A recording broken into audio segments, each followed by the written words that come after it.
Hello viewers, welcome to Sureka சமையலறை. இன்றைக்கி நம்ம பார்க்க போகிறது ஒரு தக்காளி சட்னி தான். இது மாதிரி ஒரு தடவை தக்காளி சட்னி அரைச்சி பாருங்களேன், கண்டிப்பாக உங்களுக்கு ரொம்ப பிடிக்கும். உங்கள் வீட்டில் உள்ள எல்லாருமே ரொம்ப விரும்பி சாப்பிடுவாங்க. ஸோ வாங்க எப்படி பண்ணுறதுன்னு பார்க்கலாம். நான் அதுக்கு ஒரு கடாயில் கொஞ்சமாக எண்ணெய் விட்டுட்டு, எண்ணெய் சூடானதுமே இந்த சட்னிக்கு தேவையான காரத்துக்கு நான் வரமிளகாய் சேர்த்துக்கிறேன். எனக்கு ஒரு 7 மிளகாய் சரியாக இருக்கும். உங்களுக்கு காரத்துக்கு தகுந்த மாதிரி ஆட் பண்ணிக்கோங்க. இதில் நான் ஒரு 2 பெரிய வெங்காயம் நீளமாக கட் பண்ணதை சேர்த்துக்கிறேன்.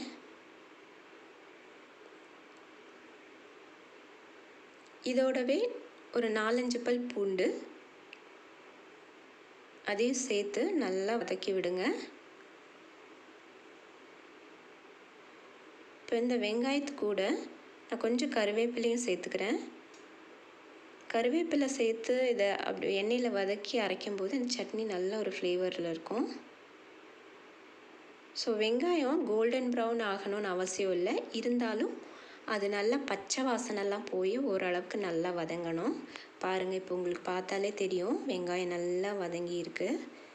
இப்போ இதில் நான் ஒரு 3 தக்காளியை வெட்டி சேர்த்துக்கிறேன்.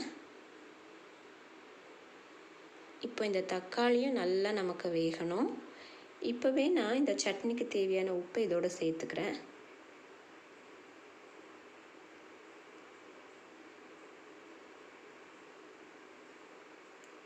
இந்த தக்காளி நல்லா மசிஞ்சு வரணும். பாருங்கள், இந்த அளவுக்கு வதங்கணும்.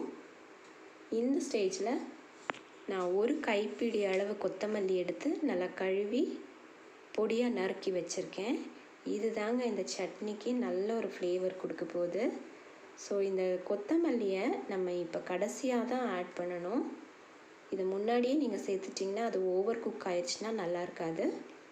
ஸோ வெங்காயம் தக்காளி எல்லாம் நல்லா வதங்கின பிறகு லாஸ்ட்டில் இதை போட்டு ஒரு 2-3 நிமிஷத்துக்கு அந்த மல்லி மட்டும் வதங்குற அளவு வதக்கி நம்ம ஆஃப் பண்ணிக்கலாம்.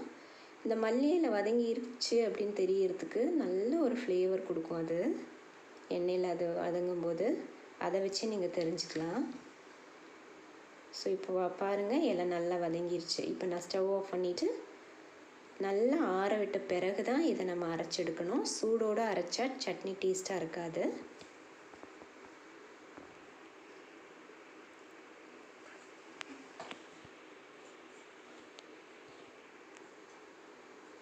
இப்போது நான் நல்லா ஆற வச்சுட்டேன். நான் மிக்ஸி ஜாருக்கு மாற்றிக்கிறேன்.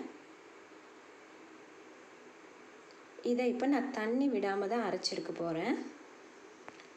இப்போ பாருங்கள், சூப்பராக சட்னி ரெடி ஆயிடுச்சு.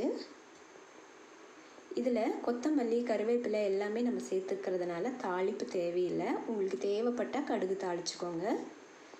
பாருங்கள், நான் ரொம்ப ஃபைன் பேஸ்ட்டாகவும் அரைக்கலை, கொஞ்சம் கோர்ஸாக அரைச்சிருக்கேன். இது ரொம்ப சூப்பராக இருக்கும்.